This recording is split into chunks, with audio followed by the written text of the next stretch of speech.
ازيكم حبايبي؟ عاملين ايه؟ يا رب تكونوا بخير. يلا بينا نعمل طريقة عمل الكشري بسيط في البيت من غير تعقيدات، وحاجة نظيفة قوي، وكلنا ستات شاطرين ونقدر نعمل كل حاجة. يلا بينا نبدأ.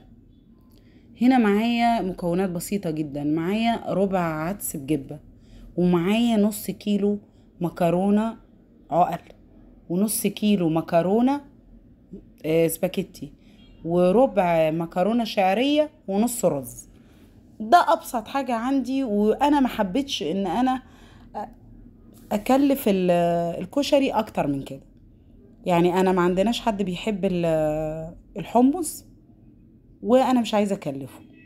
هنا حمرت بصلاية، هنزل بعديها بعد ما احمرها اديها تشويحتين تلاتة تبقى بامبي كده، واروح نازلة بطماطم انا مفرزاها وعاملة الفيديو بتاعها، هنزل لكم اللينك بتاعه في الفيديو ده. كده انا حطيت الطماطم المفرزة. خلاص كده موضوع الصلصة ده هركنه على جنب، هقلبه تقلبتين وهسيب الطماطم تفك لوحدها على جنب.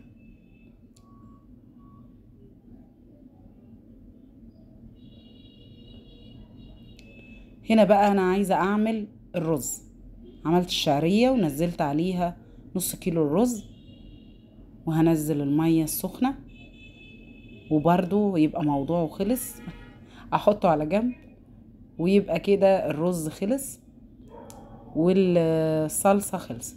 دي التوابل اللي هحطها على الصلصة هكتبها لكم في صندوق الوصف. توابل بسيطة. وهنا نص معلقة توم، هقلبها في التسبيكة بعد ما خلصت، تاخد غلوتين وهطفي عليها. ادي التسبيكة اللي انا عاملاها من قبل كده مفرزاها. هنا دي دقة المطاعم طبعا بأسهل الطرق.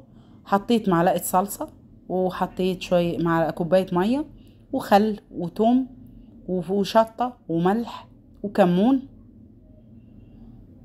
وتدوقي احلى شطة بعد ما تغلي غلوتين، تطفي عليها وتركنيها برضو على جنب.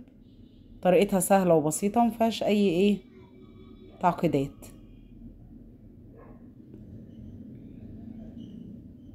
هنا الرز بعد ما استوى، انا حبيت ان الرز يكون يعني معمول، اصوره لكم لوحده. وادي المكرونة بعد ما اتسلقت. هنا هقطع البصل جوانح، وبعد كده هروح محمراه. وادي حبايبي الكشري بعد ما خلص. طريقته سهلة وبسيطة، ومش مستاهل ان احنا نشتريه من بره نهائي. طريقته حلوة، وتعمليه في البيت انضف بكتير. يا رب يكون عجبكم الفيديو. مع السلامة.